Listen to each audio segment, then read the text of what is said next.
Welcome, and I want to thank you for attending today's Kernexus Mobile Masterclass in breaking down the proposed 2027 physician fee schedule. I also want to thank Arabella Medical for their support in making this webinar possible. Today, we are going to have three perspectives in this discussion, one from myself, William Tettelbach, another from Dr. Naz Wahab, who will be giving the physician perspective, and Scott Nelson, who will be giving the industry perspective. Each will give a little bit of their background during their section of the discussion. Myself, I am the Chief Medical Officer for Restorix Health. I'm the president of the American Professional Wound Care Association, as well as the Wound and Hyperbaric Association, which is an advocacy society that has really worked hard in the last year addressing many of the issues associated with cellular, acellular, and matrix-like products, as well as hyperbaric issues that have come up regionally in states such as Florida and Michigan. Now, what is the physician fee schedule? This seems to be a basic question, but a lot of us hear about it, but we don't necessarily read through the detailed document, which can be quite a laborious deep dive given the extent of the document itself. But Medicare has paid physicians under the physician fee schedule since 1992, and it really governs physicians' professional claims in all settings, be it non-facility setting, which would be, say, a private office, a mobile care, or a skilled nursing facility, and then also facility outpatient, which would be hospital-based or an ambulatory surgical center. Now, the pricing is a little different in each. If you're not aware of this, there is a set fee that typically is higher in, say, the private office or non-facility setting, but in the hospital-based setting, there's actually two fees. So there's one that is paid out to the provider, be it a nurse practitioner or a podiatrist or a medical doctor. They are paid typically at a lower rate on the professional's fee than you would get in a private office, where the logic behind this is that if you own a private practice, you're paying for more overhead, versus if you're working in a hospital setting, you're really not covering the overhead yourself. And so that's why they break it out in two payments, and say in the hospital setting, where there's a facility payment as well as the professional payment. And these new recommendations that are proposed for 2027, basically the CY 2027 fee schedule, or provider or professional fee schedule, came out in July of just July 14th, where the companion OPPS, or the hospital-based type recommendations, came out earlier in July. And there wasn't really a big expectation that there would be differences, major differences in reimbursement, since in the wound care setting, CMS has already stated that they were trying to align these, the reimbursement that we were seeing, especially within procedures like skin substitutes. Now, why we're here. As a group of providers treating Medicare beneficiaries, we have seen, reductions in reimbursement, but yet, despite individual calls for this, CMS has cited an inconsistent or lack of physician input, and this has created for them really motivation or even a barrier to getting reimbursement reform. And today, starting with this webinar, we're hoping to move forward to change that. One is through education. Two is gathering information. There's a survey that those who are attending today really need to fill out. because this will actually be used to create a letter to submit to CMS, and this will actually be presented at the Tissue Repair and IPAWS Summit coming up in New Orleans in September. So really, every survey response submitted after this webinar will strengthen the evidence behind the letter that is going to go to CMS. So I highly encourage that. We have already had surveys, one that the Wound and Hyperbaric Association did earlier this year and published. There's another one that was done through the Mass Coalition that has been put on online. CMS has been made aware of these, showing the early impacts of some of the changes that were made in the 2026 proposals. Now, really, what has happened, within the new 2027 professional or physician fee schedule is really a reduction for providers who are on the front line. Now, what has happened really is that there's a non-APM conversion factor and an APM conversion factor, is those that are in the alternative payment methodology, and those who are not. Either way, if you're in it or not, there is a reduction for submitted claims. Those who are not within the APM, there's about a 1.68% reduction. And those who are actively involved with this is if you're in the APM, you're not really having to be in the MIPS, but this will entail a 1.19% reduction versus 2026. Now, part of the irony of this is that the HOPD facility reimbursement has actually increased 2.4%, while the separate professional fees that are seen in the HOPD setting are not increased. They fall under these other conversion factors. Now, there's been a lot of talk, a lot of issues, and a lot of impact with the CAMPS or the cellular, acellular, matrix-like products. But we're also going to see a proposed, if it goes through, a proposed impact on the E&M codes. So one, we know that at the beginning of the year, in January 1st, 2026, the universal reimbursement rate for CAMPS was set at $127.14 per square centimeter. And this was held flat, and it did not go up or down. Of course, there's regional index adjustments that happen across the U.S., but the medium or the set rate from which this pivots off of was maintained at $127.14 per square centimeter. Now, they propose to make an adjustment to this rate in at least in the 2027 fees schedule, which would not take effect to 28, but they plan to look at the data or the pricing that occurs, in 2026, the sale price or the average sale price of products. And the problem is that the rate has already been held low, and most likely for competitive reasons. Well, for competitive reasons, these are being sold below this rate, so the rate could possibly be even lower. They also are, and we should be prepared within this proposal for 27. They set up a rate, well, actually a product differentiation by product category, but it is unclear if there will be a price differential in this at this point. So that is a wait and see. Now, one of the other kind of exciting parts of this is for over a decade, we've not really been able to use powders or gels or flowables, but now there's actually a proposed national payment methodology for these. Previously, it was set by the MACs. So there's no set pricing set on this, but the codes are being set up, and this is a wait and see to see what happens. There's more, you'll hear more about this later in the discussion.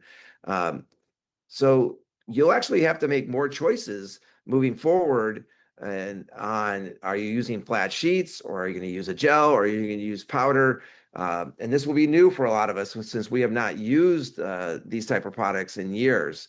Now, there's also a change in the EM codes, which I think gives a heavy impact. And this will actually, I think, impact larger,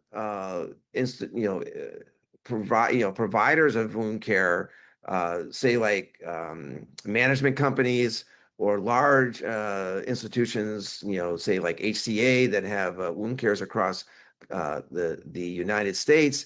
But what is proposed for 2027 is that if you are doing an EM in the same day or the same visit, you are doing a procedure, the most expensive of those two services will be paid 100%, and then the additional service will be reimbursed at 50%, the reimbursement rate. And this applies across all practice sizes. So it will affect small practices, but given the volumes, this will, I think, have a larger impact or a bigger impact on larger institutional or management companies that are practice out there already. So there's another code. Another code that I personally, and I know a lot of my colleagues have not really used this a lot in the wound care setting, and this is the G2211 complexity add-on code. And it was proposed in this fee schedule that they are looking at transitioning this to a modifier, which could add 16% to the EM code itself. And so this code rate, the 16% is, say, for individuals who are seeing and managing more complex situations. I'll add a little more onto this or clarify a little more. But if you're, say, a provider in a accountable care organization, this actually could add an additional 32% to those who are billing or adding this G2211 complexity add-on code. So this is something that you would want to look into and see where that is going. Now, just to give you a little more, like what you need to know, this G2211 code recognizes the additional work of providing long-term or longitudinal care of ongoing care for serious or complex situations in wound care. Treating a chronic wound can qualify for this. The billing rules are not strict. There's no template on this, but there are certain combinations you would definitely have to avoid. So if, say, you're in a non-facility, have a patient where you're caring longitudinally, if you were doing an EM, say a 99214, and you were managing a complex diabetic foot, and you were not doing a procedure that day, but just did a check on that patient where you were looking into, were they offloading, any signs of infection, nutrition, diabetic control, all of these are complex. This is where you could do a 99214, which may be a little over 30 minutes, but then add this additional code to increase 16%.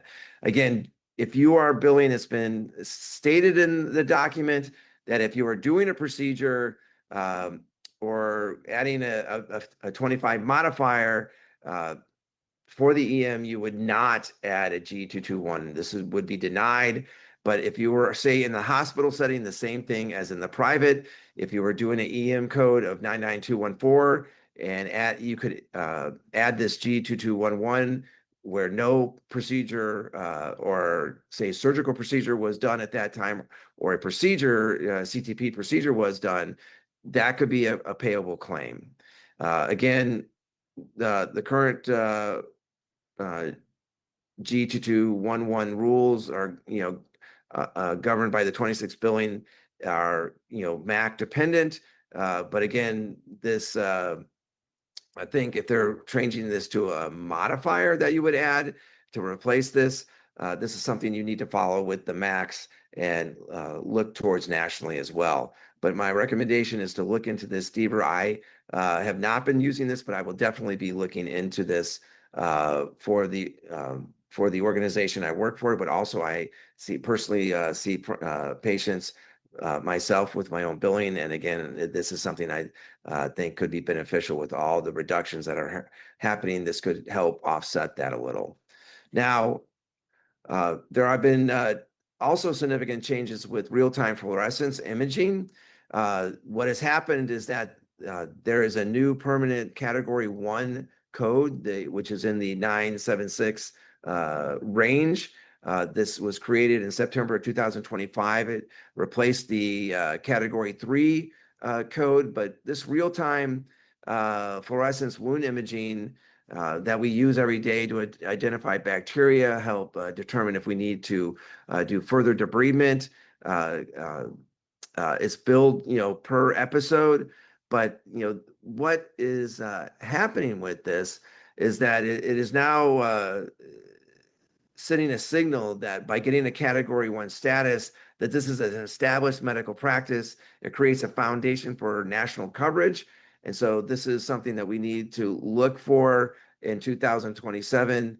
At this time, there's no set national rate. This will be priced with the max, but you should see increases with these given the new category.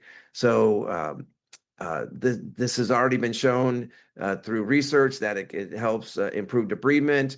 It actually reduces antibiotic usage when you're using these with removing the bacterial burden that can help drive. We know that diabetic patients with chronic wounds greater than 30 days are 4.5 times more likely to get infected, and reducing, having a tool that can help guide the reduction of this bioburden actually helps reduce the occurrence of these infections, and knowing when and when not, a true infection is at play, especially when you can see the burden within the wound bed itself with the fluorescent imaging. So this is a change, if you were not aware of, that occurred late last year, but will have ramifications for the reimbursements per the max come 2027. Okay. So auditing compliance and documentation, what you need to know. I think these are things that have been gone over since the beginning of the year with the changes in the CAMPS reimbursement.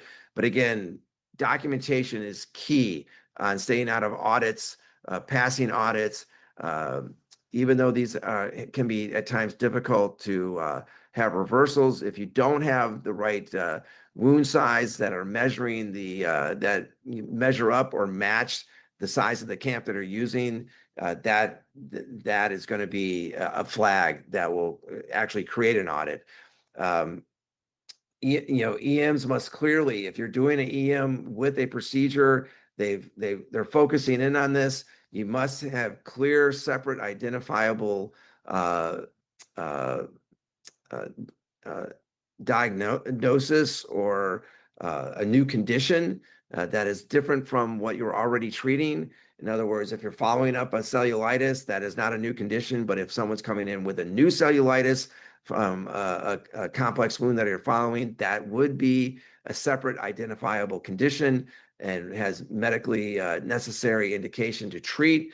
But yet you have to document everything for that, within your physical exam and history and what your treatment course and why, and your reasoning behind that, just like your reasoning why you debrided on that wound, that day as well. Now, you're now going to be, there'll be more, I think, talking about the flowables and powders, but accurate reporting of what product you're using versus milligrams or cc's is a new methodology that you have to be aware of. And errors can result in financial or negative financial impacts. And again, the FDA and the CMS approval, this is something we sorely need more clarity on. The FDA clearance of a 510K or approval of say a 361, which really fits. It's not so much approval, but showing safety and efficacy. But again, there are not necessarily clarity right now on what is covered and what's not, but we'll see if we get an NCD or more or revival of the max LCDs. I'm sure this will be clarified in those. And then also document wound assessment and medical necessity when using the imaging, the 976s and the as well as the 9710, which is the fluorescence and the ultrasound therapy that will be talked about for also in the next sections to come. So again, your voice, your actions are needed. At the end of this, if you please complete the post-webinar survey, this data will be used to write the letter. You also go to CMS and comment. The deadline is September 14th. We need your comments. The more voices, they say they don't hear enough from providers themselves instead of industry. We need providers who are treating frontline patients to put their comments about what is happening, especially say reductions in reimbursement for treatments that haven't changed. They're not necessarily easier, and the patients are getting older, and there's I think a growing complexity with these.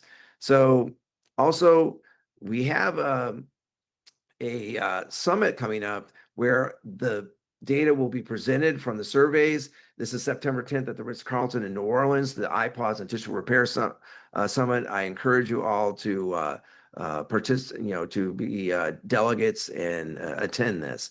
But again, a single voice is a comment, 100 voices are evidence, and 1,000 voices are policy. This quote's not necessarily attributed to anyone, but it is a well-known quote. And it's perfect in the sense of we need more voices to help drive policy. So I want to thank you again for taking the time for this overview and how this this is affecting both frontline patients and the policies we develop around it. The physician perspective, a little deeper in depth, will be from Dr. Naz Wahab. So again, thank you, and I pass the baton to you, Dr. Wahab. Thank you.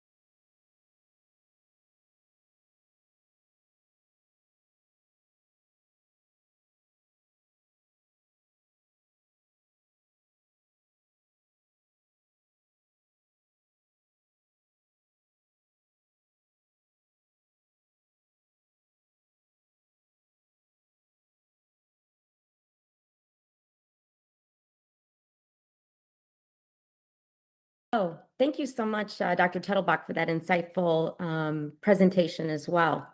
So we're going to start talking about what this proposed 2027 fee schedule, what it means for the wound care practice, the practicing provider. I actually have a multi-specialty group in Las Vegas, Nevada, so we see patients in every site of service. And so looking at these rulings and billing requirements, documentation requirements are very important for our compliance. And I think it's important for all of us to go through this and see how these changes may impact our practice.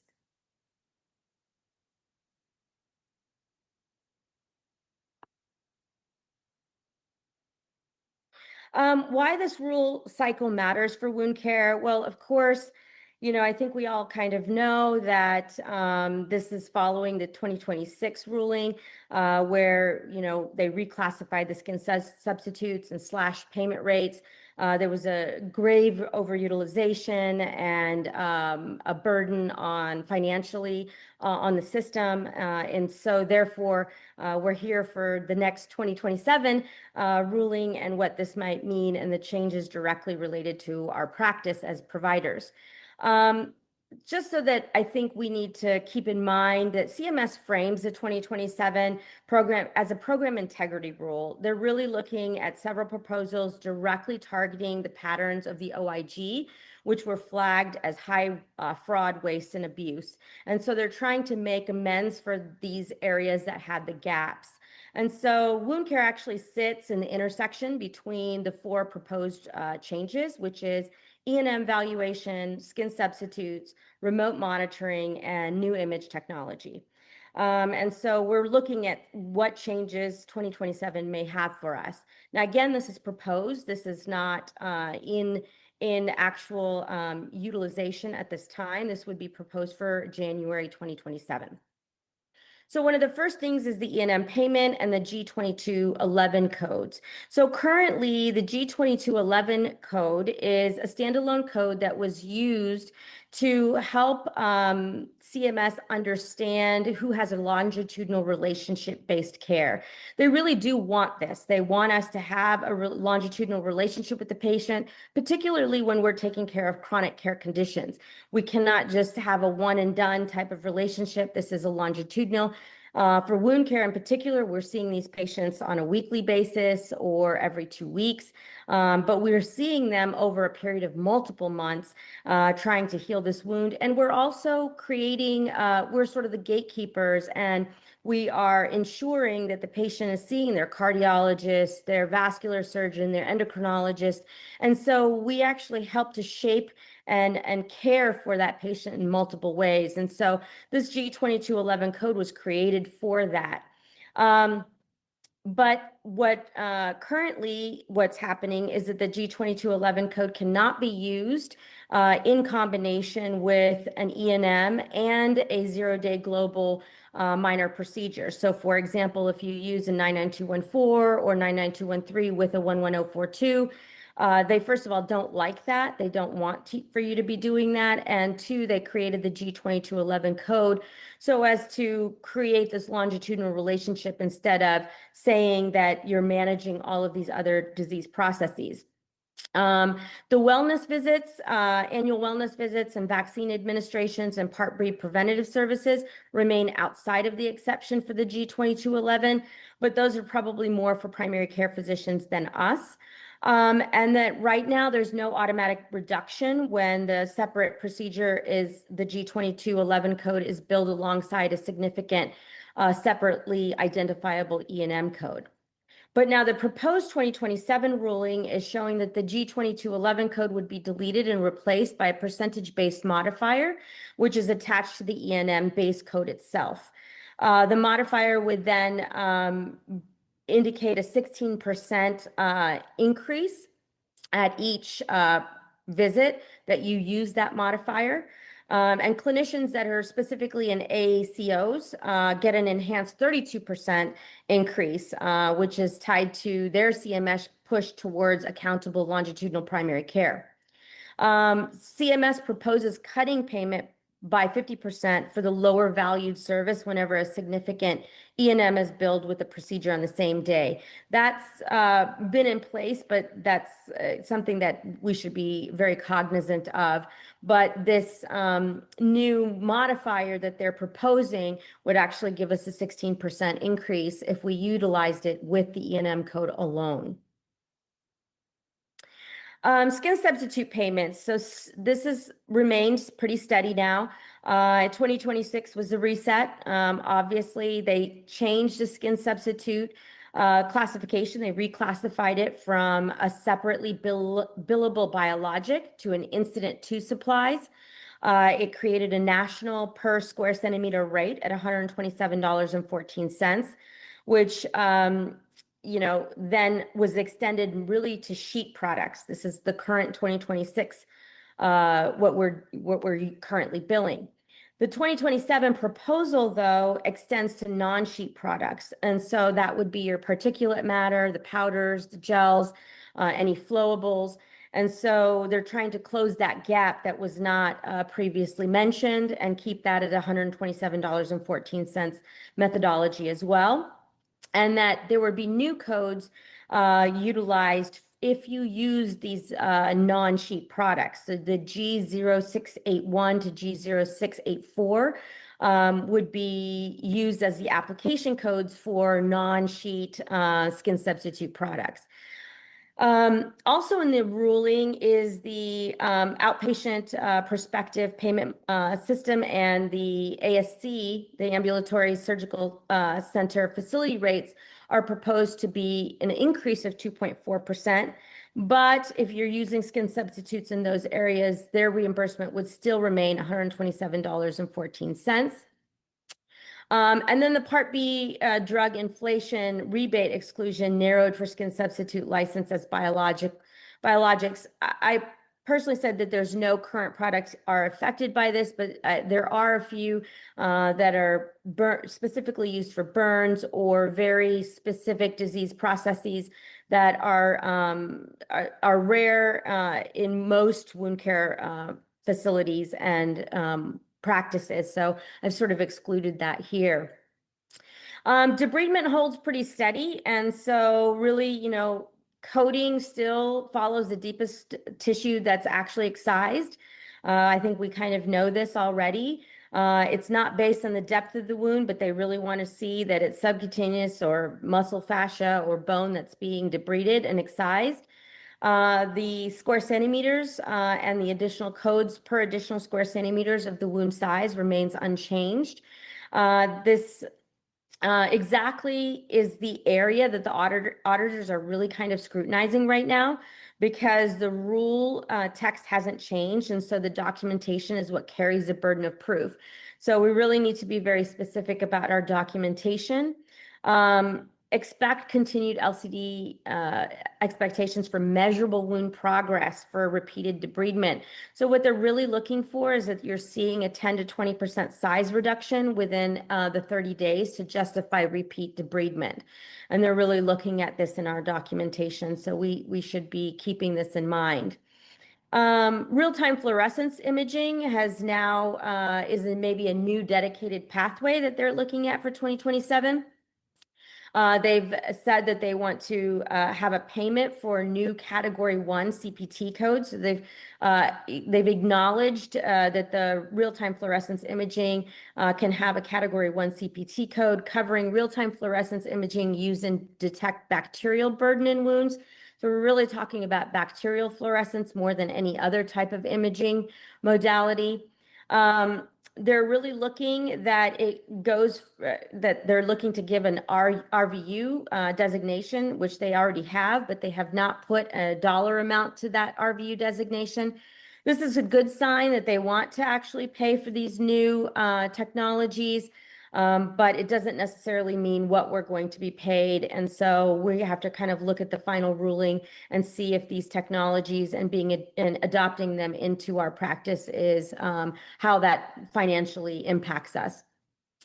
CMS also proposes adopting the AMA recommended value for skin cell suspension autografts, which is just a signal that perhaps there's an interest in newer wound technologies as well. So we should be on the lookout for that.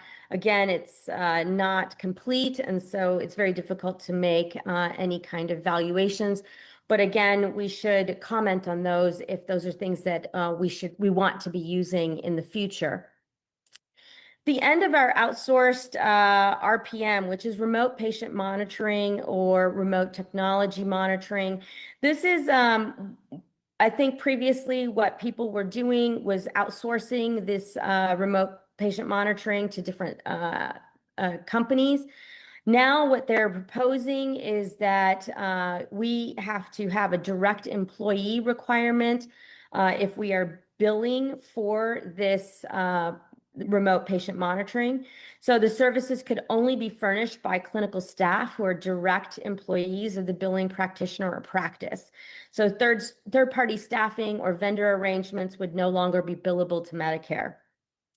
So if you're using remote patient monitoring, we need to bring that in-house.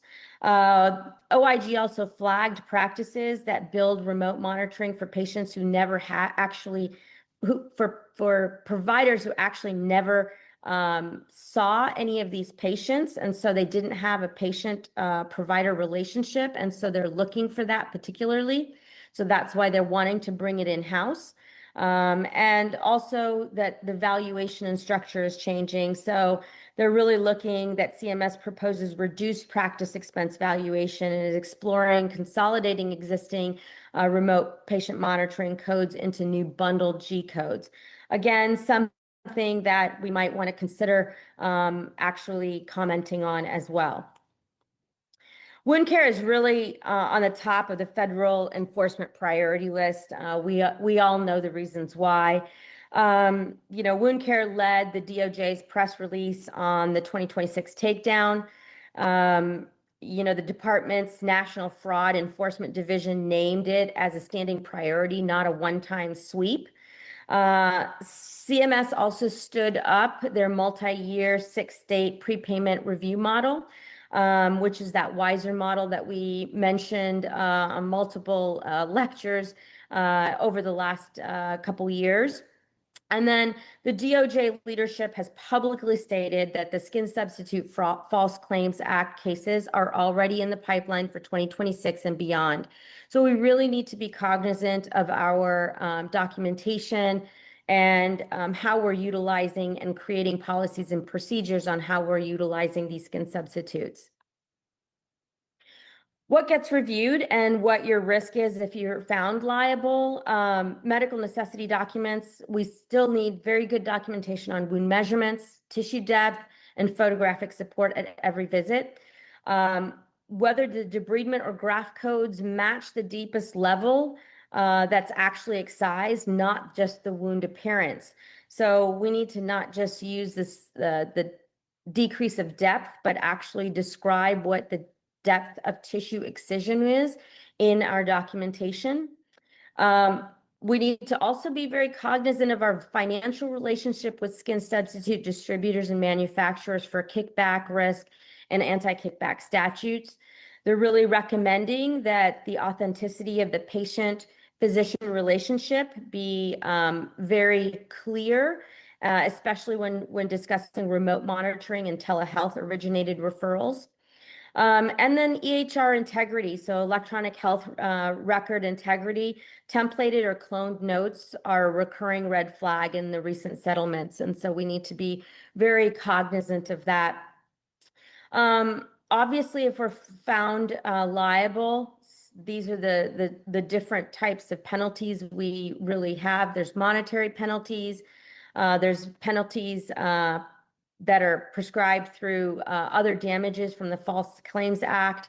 And also, one of the biggest ones is that our privileges can be revoked from Medicare or other state and federal funding institutions. And this can happen early on in the investigation before any resolution of the investigation occurs. And so we'll lose our billing privileges very early on. So this is something that we really should be taking very seriously. You can lose not only your license, this is a reportable to every hospital that you work at, every insurance company that you're associated with, and the medical board. And essentially, this is our livelihood, and so we need to take it very seriously. And the DOJ is charging not just providers, but also executive marketers alike, and not just the entities. And so they're holding people responsible and not just their organizations. But there's a new actual requirement also that has just started to come into place, in which wound care employers, and this is hospitals, this is private employers, physician offices, everyone, is to screen employee and contractors against 4 different databases for an exclusion list. And so we're actually supposed to be doing this every month, again and again, and actually having a running tally, and also taking action that if we find any of our employees who have been on these databases, to remove them and report that. This is not just for providers, meaning nurse practitioners, physician's assistants, or physicians. This is actually for all employees, even your MAs, your nurses, your administrators. So this is something, and your vendors. And so this is something new, and we need to be looking at in upcoming ways, and how we're supposed to integrate this into our compliance departments, which is very, very important, and it needs to be done on a monthly basis. And Medicare or any of these institutions can come back and ask us for this auditing list on a month-to-month basis, and so we have to have it ready for them. How to bill safely and avoid fraudulent claims. Once again, document to code every visit, to code the depth of excision and to document that, not just looking at pictures. The G2211 code is only truly billed for longitudinal care. The same would go for if you used it as a modifier, if the proposed ruling for 2027 goes through. We need to keep the remote monitoring staffing in-house instead of using third parties, which can be onerous and have a financial impact on our practices. We need to really be vetting the skin substitute vendor relationship. They're really recommending that all of those contracts that we get and sign in order to purchase skin substitutes be reviewed by our healthcare lawyers and attorneys, so that there's no anti-kickback statute or Stark law risk before signing or renewing any of the relationships. And also remembering to run all of those vendors through those 4 databases. And also all of our employees, contractors, vendors, everyone needs to be run through the databases. We need to also self-audit and self-disclose, do internal auditing, and self-disclose to the OIG. It prevents further problems, and they take that into consideration pretty aggressively. So we just need to really stay open, compliant, and to get paid in 2027. This is our time to really go and discuss this amongst our societies and amongst the providers themselves, to be able to ensure that CMS understands what it is really like to see patients. And so please utilize this time. September 14th, 2026 is the last day that we can submit comments. And you can do that individually through this forum. You can do that through your societies. It's very important that we do that in order to preserve our industry. So I will take questions and have an open discussion at the end. Thank you.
Well, hey, everybody, I appreciate your time and your time with this webinar. So I'm Scott Nelson and with Below the Knee. So if you've ever seen any of the below the knee information kind of across the wound care space on LinkedIn or other media, that is me, and I appreciate the opportunity and the time. What I'm going to be going through on today's portion of the webinar is really kind of the industry perspective. So you heard from Dr. Tettelbach, really covering policy. You heard from Dr. Wahab on clinical. And so really I want to kind of talk through industry accountability and opportunity, and kind of a couple of 3 key things that I think that we have an opportunity to move things forward with for 2027. So 3 things have to happen. And again, non-clinical. So looking at market, I look at technology, what are the reimbursement pathways? And we've got reimbursement pathways that are opening next year, but they come with a hidden cost. So autologous, non-sheet form, particulate flowable, and more, right? They come with some hidden pressures. The skin subs flattening, there's some E&M bundling risk. NEARS is kind of flatline with no upgrade opportunity. And so from an industry perspective, these are not failures, they're industry signals. And data is how we're going to support this. So clear reimbursement pathways before launch, not after, as you're developing these technologies, evidence and outcomes. FDA does not equal CMS, right? We need to bridge that and provide that evidence and that data to the clinicians. And stability for investment. Investors want predictability, and I think we've got good opportunities for this market kind of making a resurgence, getting through some of the noise in the last couple of years. But it's really going to rely upon a lot of data to bridge these gaps. So the new reimbursement pathways, they're real. We talk about a lot of bad things. We've had a lot thrown at us across wound care, but there's some new pathways. There's some good news. There's another side of the coin that we always talk about. So what's happening? So particulate and flowables, it's a new lane. These were blocked before. Autologous PRP, these are reimbursing positively, better than skin subs. So we would expect to see the utilization grow and to the use increase. Fluorescent imaging, moving off of category 3 to category 1, there's a degree of permanence. So a lot of the variability across MACs, the questioning and the confidence is going to increase there. Topical oxygen, even in the last 24 hours, seeing some news of that opening up. So again, we're seeing some good things. It's not all bad, but these new pathways, right? They come with requirements. So what's the catch? FDA approval is not equal CMS reimbursement. Mentioned that. We're going to say it again. We throw products. I'm speaking as industry, right? We throw products to clinicians or to reps to go to clinicians without clear reimbursement stories, and that's kind of lazy. We don't have all the answers, and we're never expected to have all the answers. But we really, just because we have a clearance or we've got data that substantiates that we've got market acceptance, doesn't mean we have a clear reimbursement pathway. And we need to do a better job of bridging that gap and getting the information to the reps to bring to the clinicians so they know kind of what and how, which is the next point, right? Clinicians end up without that, making decisions industry should have made up front. It's a fine line. I have been 25 years developing products, so I know that we're not going to go over the line and tell people how to build, tell people how to use, but we've got to provide some guidance and bridge some of those gaps. Sandy Wave we're seeing is a stable base with some of the disposables, but there's some E&M bundling that is going to create some friction. Start educating the reps, right? Bring that knowledge to the clinicians that can help ease some of those transitions. NEARS, stuck in that category 3 limbo. So no upgrade path. I'd say we know what the upgrade path is. We're seeing it on the fluorescence. So what does it take and what does that look like? Again, bring that stability to the clinicians so they just understand the risks, they understand the opportunities, and it helps them kind of bridge some of those transitions. So I know we just touched on some of the positives, right? Some of the reimbursement opportunities, and we touched on 97,610, but I want to go a little bit deeper than that, and just kind of where the urgency is coming from on this one in particular, because it sets the table for some of the other conversations that are that really apply to any of the proposed changes. So what's going on with ultrasonic wound therapy? The proposed changes. So we look at what the CMS is proposing is some pretty big reductions. So equipment charges are dropping from 320 to 100. Pretty big drop. More as impactful, if not more, is some of the RVUs. So I think there may be some misunderstandings of the utilization. So right now there's a 26-minute RVU, and they're looking to drop that to 6 minutes, which I don't think is probably reflective of the amount of time as providers that you spend on many technologies that you use in advanced wound care. So significant reduction in work component. Combined effect is pretty strong reimbursement pressure. And what actual cost do providers bear? I think we may want to, kind of touch on. So equipment purchases, rentals, not just the supplies. What all is involved in you and your providers and your groups when providing therapies like this? You need to think through what else are you sourcing, what's involved if you're mobile, when you're driving, the time, the cost, right? Staff, clinician time. It's not just showing up and whipping it out and applying it, but really understanding and defining and documenting. We'll get into data, right? Documenting what's involved in all of the anecdotal components that you're using. Those supplies are, should be included in part of that equipment input. And then your staff and clinicians' time, dressing removal, reapplication, sterilization, disinfection. So you can kind of see on the slide, there's a lot that should be taken into account for these things. So as we think about really what drives a lot of the decisions, it's data. So you really, as we'll get in toward the end of this presentation with the tissue research and some of the summaries, there's opportunities for everybody involved. This is a draft proposal, first of all. So it's open for comment period. We all have thoughts, we all have comments. So I think it's going to be imperative to everybody to really kind of think through, as you as providers, the weight that you carry on comments is, exponentially more than a non-clinician like myself in the industry. So, I think really, putting together what it is that you need to provide to CMS. They're asking for input. They honestly are asking for input, and generally they don't get much, which is why things don't change. So I think we have an opportunity, and I would drive into the data, which will transition into the next slide. Data is no longer optional. Data has been talked about a lot in the last 18, 24 months, more than normal, because a lot of the changes that are coming from the skin sub side. Data I kind of call the credibility tax. So why does CMS care, and why do and should clinicians care as well? So lawsuits, fraud, audits in the background. We've all read the articles. I'm sure there's going to be more coming out in the coming year or two. So CMS is skeptical. Again, CMS, FDA, two different people that don't always talk. They're going to be looking for the data. So the Tissue Repair Evidence Summit, I think we've seen some examples of where this works. So credible data got response from CMS. Independent companies running out there and making some noise may not get the response, but if we bridge and pull people together, where now we're doing surveys and questionnaires, you're getting data presented, and you've got a unified voice and seeing CMS respond. So, across the industry, we need more of that unified, bringing the data, create the data, bring the data, unified voice to really partner with CMS to a degree to really understand and kind of shatter some of the dysfunction that we've all been learning from. Clinicians like Naz. So Dr. Wahab was kind of walking through on her presentation. So she's a clinician, she's a user, she represents a lot of you people that are on the webinar, right? They are targets when you're using that new technology. Documentation matters. Are we as industry providing that level of clarity of how to ensure the efficacy, the use, the documentation of the product, so as the utilization grows up, we don't have these gaps of falling through. Nobody believes, I hope this works better, right? So show the data. What studies have been done? Even if it's a 510K, if you're running a 361 CTP, it's a different burden of proof, but you need to have data that shows utilization. If you're running a 510K, what's the data? Again, this is just for the FDA. What are you doing for the reimbursement? So we need to be able to provide data that shows evidentiary benefits of the products and not just leave it up to the clinician. I think we're all experiencing the last couple of years of what happens when we do that. So what launching with data actually means? There's a couple of real world examples. So particulate and flowables, they're new. These have been used for years, but there was never a reimbursement pathway. So where they were used, how were they used, were really driven. So we're seeing companies already running into some questions of how do I really work this in the reimbursement? So this is kind of the convolution of FDA, CMS, industry, and historical utilization. So as industry, we need to provide a little bit of a clearance to or clarity to the clinicians.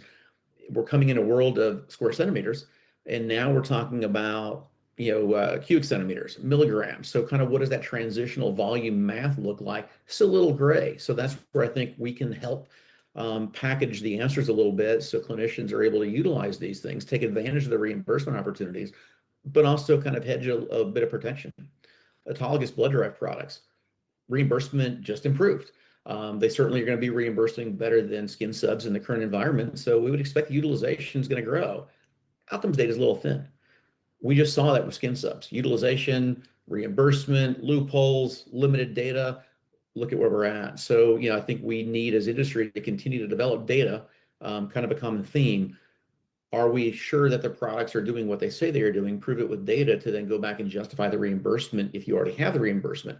As you're developing new products, you've got to have the data leading into the reimbursement conversation. Fluorescence imaging, category 3, it's been 5 years, going on to 6 years now, are moving to category 1. So we're seeing utilization, we're seeing data, we're seeing consistent publications of data around this, but that spotlight's only going to grow. So now we've got a category 1 code in fluorescence imaging. It's a reimbursement pathway.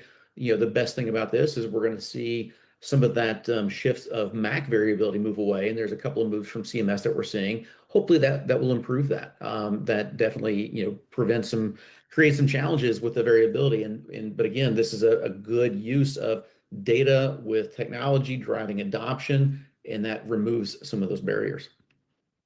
So balancing accountability with opportunity. So, I again, clinical, non-clinical, very commercial, but I look at the investor side quite a bit. And this is where we need to really grow our markets and our industry. So this is where we can pivot a little bit. Accountability, kind of the reality check. So as you're presenting, whether it's to an investor, whether it's inside of an organization, we need to have realistic projections. Not every market is a multi-billion-dollar market. Not every company has a billion-dollar runway. So we need to be realistic in the projections of the technologies, of the products, of the markets that we're in. We also, everyone who's in wound care has a degree of ownership of where we're at, right? We all played a part in the chaos that ensued. We're seeing the stabilization, and we need to move past it and get to the point where stability comes first, investment follows, then innovation comes last. So that's the sequence of events. We need the stability to drive further investment. Industry taking ownership, it's not altruistic, it is self-interest. So I'm as commercial as the day is long, and I long for more stability in the market to get the confidence for the investors to come in to drive that innovation, because that, to me, as a product guy, that's where the fun comes. So where the wins are, we talked about fluorescence. Data's emerging. There's lots of data out there, and there's more coming. I saw a new article published just this week. Utilization's picking up. January signals are forming. This is a permanent code. This is good news. Particulate, flowable, new lane for wound care. There's new reimbursement pathways. So the clinicians who are under the skin sub shrinking, there are other ways to kind of bridge your practice and look at where you can have reimbursement. It's going to come down to utilization and data. Data for the companies, data for documentation for the clinician use. Autologous, stronger reimbursement now. Data investment is really going to come with the growth. Again, we need to really see that continued investment in the data to substantiate what we know is going to be increased utilization, to ensure that we don't see then a reduction in reimbursement. And imaging generally, right? The MAC normalization is coming, which makes it easier to run. Even with NIRS not moving to a category 1, I'm hopeful with some of the signs we're going to begin seeing a levelization across the MACs around that reimbursement. So anyone from a MAC that happens to be listening, man, you guys do not make it easy on us with this variability. I'm seeing 4,000% change across based on state lines. So what comes next? It's, again, you saw Dr. Tettelbach and Dr. Wahab, they set the stakes. And so really kind of the market reality. Fluorescence is breaking out because it has all three: pathway, data, and momentum. Sanuwave is showing that you can hold a market with consumables if your base is stable. Their consumables were up, I believe, 24%. There's some friction coming with the consolidation around the E&M potentially, but it still shows there's good utilization and opportunity. NIRS is kind of what friction looks like without the upgrade signals. So they're going to be holding in that category 3 position for a little bit. And again, it shows where we need to go and what we need to do to invest in that.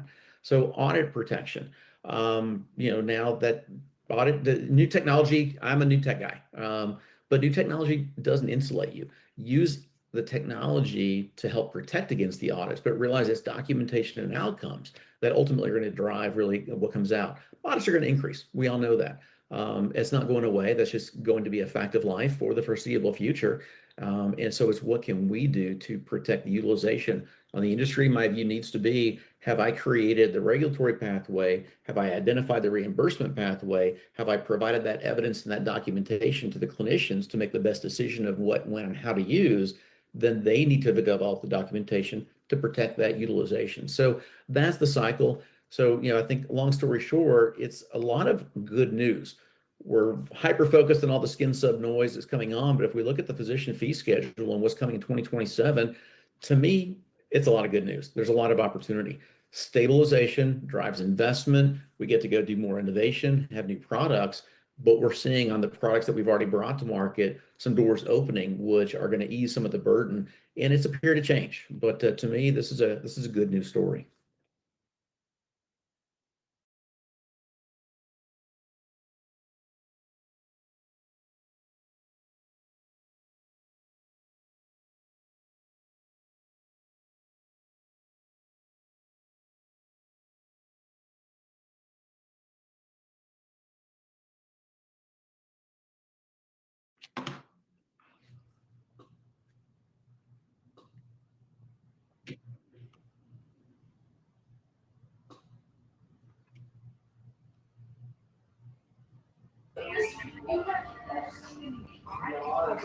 All right, so I think there's some questions in the chat, and I think our host may have may have received some others, but I think one question here is, I think maybe Matt, one that we could answer right off the bat. But with continually decreasing reimbursement and increasing labor costs, where is the money going to come from to pay for folks in our practice to do all this monthly personal screening. Again, the multiple databases being described.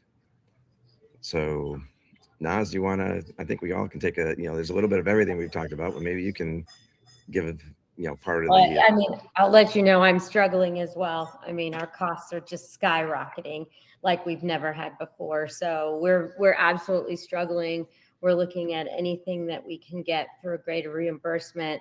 Going if you do have the ability to go to your private payers and your Medicare Advantage plans to try to renegotiate your contracts, sometimes that may be an avenue as well. We've attempted to do that, but you really have to show outcomes and show what you're doing in your practice and what the outcomes are for their insured patients. So it's a struggle though, and as much as we can try to adopt technology is what we're trying to do. I'm actually, I've employed someone just to help me with technology to see if I can go through these databases and things like that without having to hire someone separate just to be able to do it. So we're struggling as well. Yeah. So I think from my perspective, one of the things that was in the provider or physician fee schedule was actually looking at. So CMS has indicated that they are actually looking at the fees for the HOPD setting where there is a facility fee, and traditionally there's been this sort of different fee schedule for the private office, but I think there's actually indications of looking into this that maybe we've had these I think issues where the camps for skin substitutes and the issue of elevated or discounted rates with elevated ASPs, but a lot of this fallout from the surveys that have been published. The Mass Coalition actually did a survey on their own and has put that on their website. It has a connection to it, but CMS has seen all this. So the question that has come out of this is, well, why aren't we increasing if we're willing to give HOPD $700 and some odd dollars, $40 for the facility fee? Why isn't that not a similar burden that is being carried by the private office? In other words, you can have a set fee for a procedure, say putting a skin substitute, but you can offset or actually provide a more reasonable reimbursement for the overhead for mobile care, the drive time, the outreach, dealing with not inflammation, but inflation. So I think there has to be a serious consideration on this before this question that I think is very valid, has negative repercussions on how we can practice, and in the end it's going to create it's a tired statement that coming from me, at least, it's going to create even more barriers for us to see Medicare beneficiaries and provide the necessary uh, treatment and care they need. Yeah. So Another Scott, thing that we're experiencing too in the HOPD is that, the reimbursement for us in the HOPD is about 1/3 that it is in the private office, just as a physician. And so that is one issue. And then the second is that they don't have a mechanism to collect copays simply for the physicians. So we're really at a negative, even when we're practicing in the HOPD, and the HOPD has a facility fee that they're able to collect on. So there's a double-edged sword that's really become very difficult for the physician in general, no matter what side of service you're practicing in.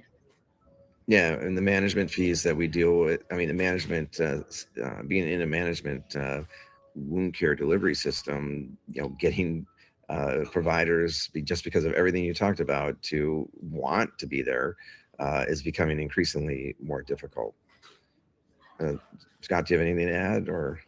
No, I think on that, I mean, you guys definitely, can speak to the depths of that much more than on the industry side.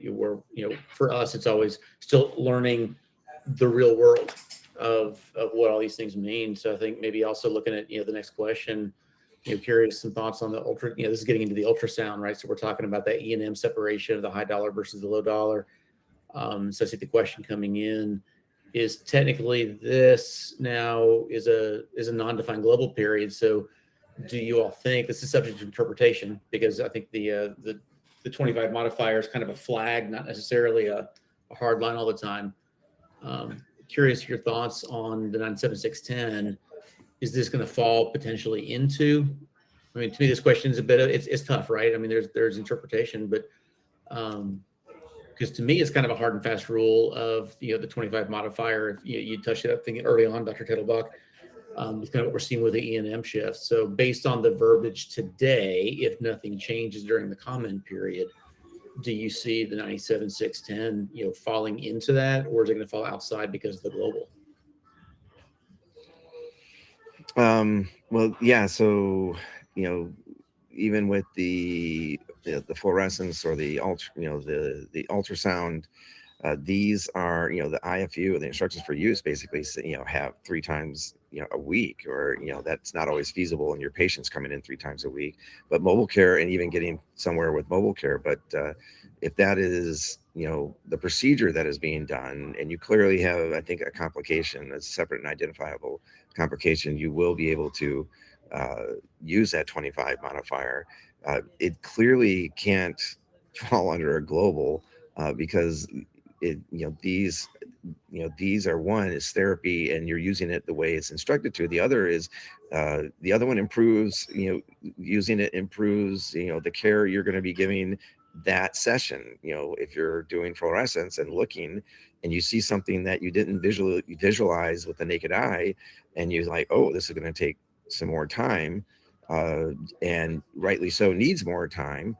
Well, that's something that it's a tool you use on everyone. It's just like saying there's a 90, there would be a 10-day global because you took a blood pressure. I mean, that is something that you need every visit to monitor. So I think there would be a strong argument not to go in that direction. But of course, a lot of times it lands where we didn't think it would land, and then we have to do a whole reconsideration.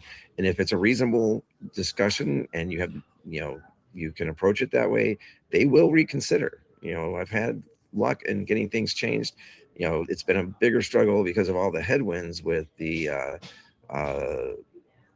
the camps and skin substitutes, but for other things, CMS can be reasonable. It's just we're in a very difficult environment right now to get logic through versus, it's kind of like when you're talking finances and there's a hard line you can't cross. Well, even though you have the logic to back up going across that line, there is a wall until that wall's fit, until that's fixed. And that's kind of where we are right now, I think, with the current administration and their view on things. It's not the easiest, we got to survive through, but that's my take on it, and it's only my take. It's not, this isn't like stuff that's come from a number of sources. Yeah, I think we should start looking at things like episodes of care. I think and again, this is my personal opinion. It has nothing to do with any knowledge besides, my personal opinion and the knowledge that I have from my own practice. But it appears that, they're always looking at sort of everything in a 12-week mark or an episode of care. And I think eventually they kind of want to go to that. And even with the ultrasonic debridement, when you read the LCD, it really shows, doing it 2 to 3 times a week, but actually up to, I think, 16 sessions or 12 sessions. Don't quote me on the number, but it's one of those. And then you have to have a hard reeval to say, did it improve and did it not, to be able to then sort of go on to another session. So when, instead of a global, I think, they're looking at it sort of as an episode of care. And I think this is the opportunity for us in these comments, though, to ensure that that remains and that it's not kind of put as a global after 1 or 2 or 5 sessions that we can't do it anymore for the rest of the year. But at least that there's a reassessment, and then we can make a clinical judgment as to why we would want more sessions. Okay. Yeah. Yeah. And I agree with that because literally when we have started 7 years ago, looking at Medicare data and setting up standards within how we report it, the episode of care is clearly, we had to define as an episode of care. And so there was a beginning and then there's an end. And there may be a point where you don't get the results, but it's more than 12 weeks. I mean, it takes months to heal lower extremity wounds, and you can shorten. The data that we get, through prospective trials is always showing where we try to shorten this and get it to a closure where it actually takes away the risk of infection, amputation, hospitalization, and even death. But we work within an episode of care, and it is a standard within our system that for a lot of things we have to do a 30-day check. Like, where are we at 30 days? Are they improving? Do we need to rethink? There's resistance to that, but I think Dr. Wahab is spot on. This is a quality measure, and CMS wants quality checks, and they will allow you to go forward if you do that versus keep doing it 100 times. They always quote these, well, they put it on 100 times. Well, I think if you had a quality check after a certain amount of times or applications, you would have realized you weren't making any headway, and you need to think of another way to do it. And we always try to use data, and that's real-time data that you see with your patient in clinic, not necessarily data from a database. So we have to think of it both ways. I think, just seeing the questions come through, I had a couple more. I know one, I said, somebody's asking, do we think CMS is still going to do a data-driven NCD at some point for skin subs? Now they never said it was an NCD. So this is asking, do we think CMS is going to keep their word and do a tiered payment structure based on, regulatory status for skin subs, PMA versus BLA versus 361 versus 351? Well, they said they pushed it off a year. Do I think they will?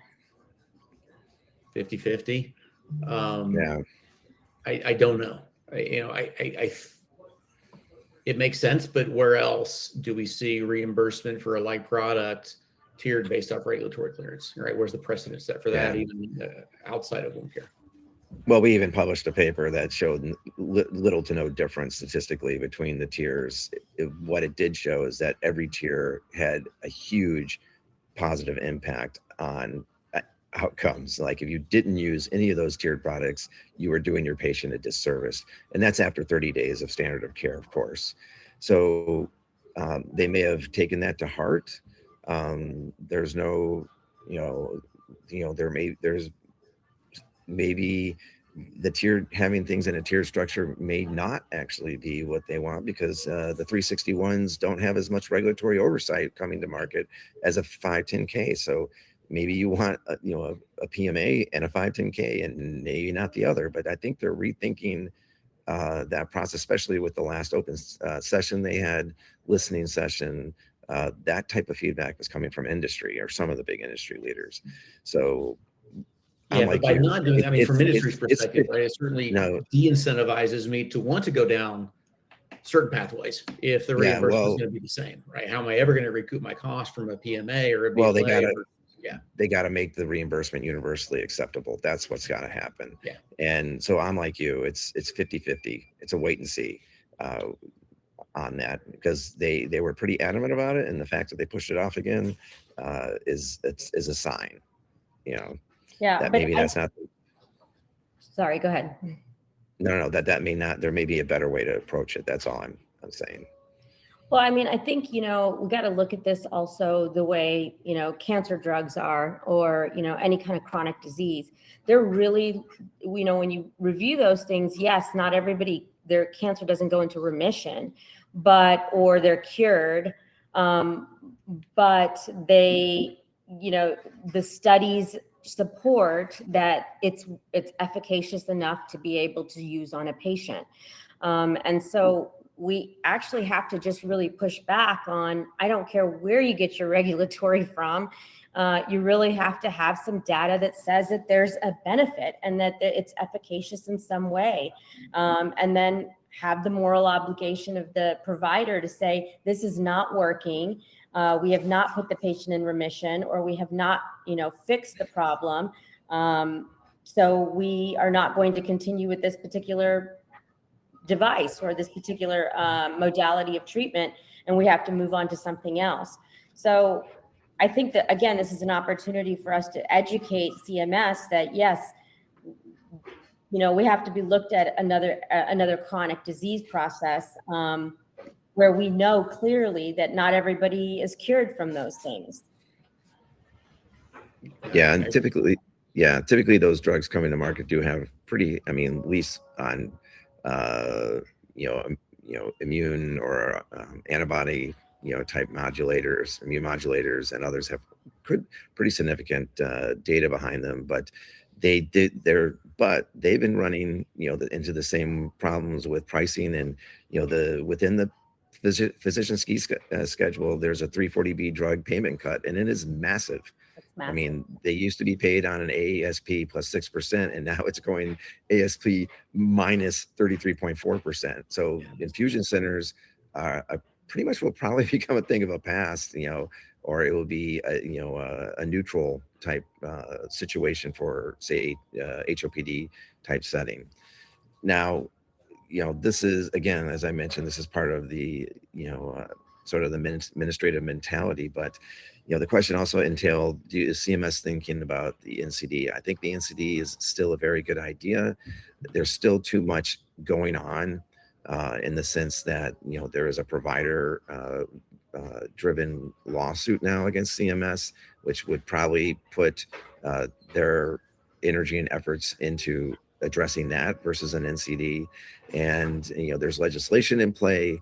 I think is that legislation, if it's successful and gets closer with support and gets marked up, that they would take that more seriously. And then we need to, the recommendation, I think the timing is everything on that. And I think right now, until we get a better sense of where those two things are going, I think as a group, I think our whole, people who are spearheading are thinking about holding off until later. But I think prior to that, I think we also need folks to be aware that we really need a letter campaign. CMS clearly says we don't hear from anyone. Like, we just hear from a select few. We need everyone to be writing CMS and saying everything that you're putting into this chat thing is about my practice, about my patients, about lack of access. Like, they need to hear it from you, not necessarily us here on this panel. And if you have patients, tell your patients to write. They even want it more from their beneficiaries. I can't stress it enough. And we're actually at the Wound and Hyperbaric Association, we're going to actually open up a new portal to write directly to CMS. And if you can get your patients on it and have them write or add to a letter, that's what we need.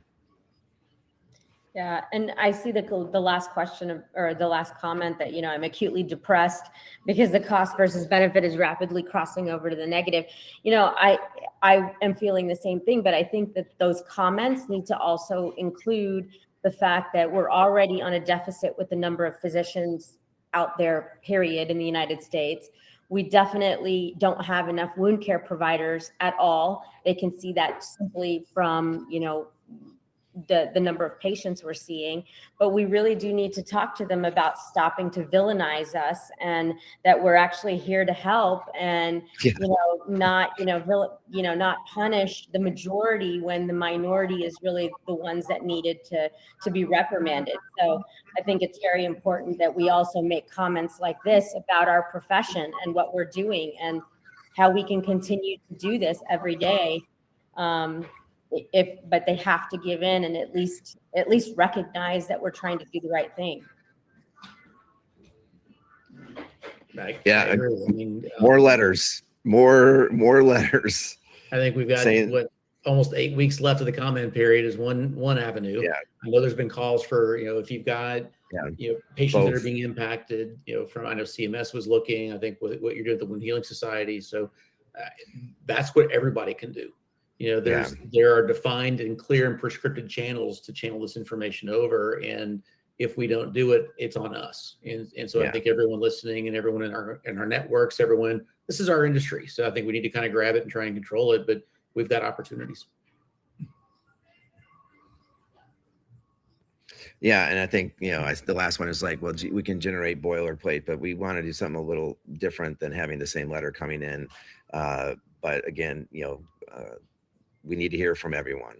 Yeah, you got the survey coming out of this with the tissue research. Right. If you're going to be at IPAWS, we'll kind of see the data from that. But go to CMS, right? Go to the website and comment, and it's not limited to one comment per person. So, you know, they're asking for input, provide it. And if you're looking, I think that's a great idea, the tissue repair, the IPAWS and tissue repair summit, where the survey here is going to be presented there. But I think also there'll be, we're going to set up booths and ways that you can just, like, if you're already there, write your letter and send it right there. Hit send, and everyone at the conference should be sending a letter. So I do appreciate everyone's time. I think on my side, I think we're ready to wrap things up. Thanks for attending. Scott and Naz, I mean, you guys are phenomenal, and I appreciate everything that you're doing for the industry and for your patients. So if you guys have any last comments, we can get those and we can sign off, I think. No, I'm good. I appreciate it. Great to see you both again. Yeah. Send comments to CMS. That's what we need to do. Yeah. All right, everyone. Thank you so much. And I hope you guys have a wonderful evening. You too. All right. Bye.